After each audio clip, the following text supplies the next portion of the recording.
सद्राहों पर चलने वाले लोगों का, संतों का, सत्कर्मों में संलिप्त रहने वाले लोगों का, सद्गुणों, सदचरित्रों में ओतप्रोत रहने वाले लोगों का जीवन ठीक उस फलदार वृक्ष की तरह होता है कि जिस फलदार वृक्ष में फल लगे होते हैं, उस वृक्ष पर बराबर पत्थर फेंके जाते हैं, ढेले फेंके जाते हैं, डंडे फेंके जाते हैं, परंतु वह फल का वृक्ष सर्वदा सर्वदा से ही अपनी उस परंपरा को निभाता आ रहा है और हमेशा फल ही देता है। ऐसा करने के लिए उसे बहुत धैर्य रखना पड़ता है। धैर्य रखकर वह सभी प्रकार की इन गतिविधियों को सहन करता रहता है। सहन करके अन्य लोगों के कल्याण के लिए ही वह हर पल हर क्षण तत्पर रहता है। यदि सोचा जाए, यदि विचार किया जाए कि एक पेड़ अपने लिए कितने फल रोकता होगा,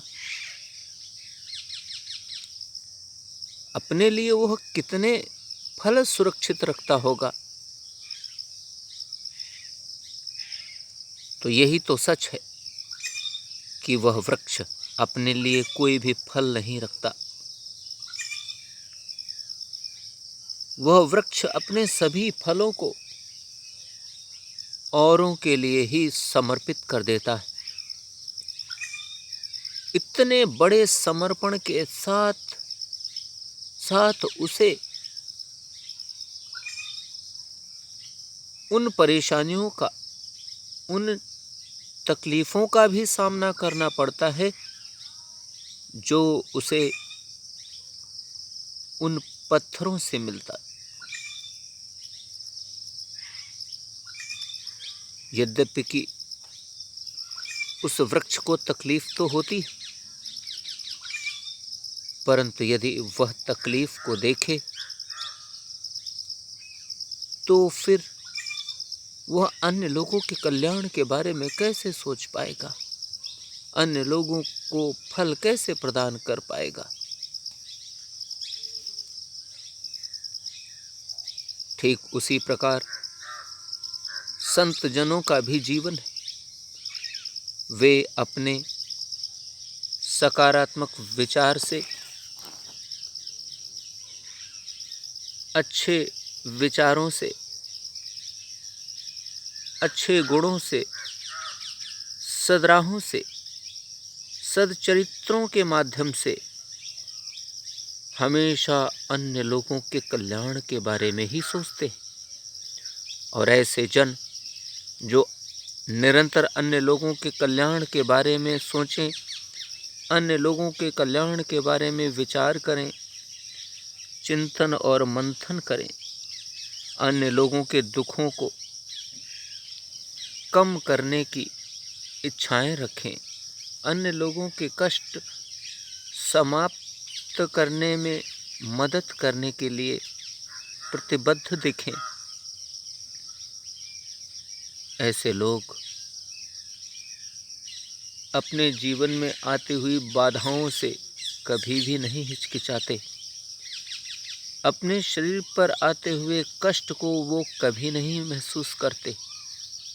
उन्हें तो केवल और केवल अपने कर्तव्यों के निर्वहन की आशाएं रहती हैं, इच्छाएं रहती हैं, अभिलाषाएं रहती हैं। इसी प्रकार के जीवन को जीते हुए वे जीवन के उन महान आदर्शों को जी पाते हैं जो अद्भुत है, जो अत्यंत सुंदर, ऐसे जन अपने जीवन में अन्य लोगों के प्रति सकारात्मकता का भाव लेकर,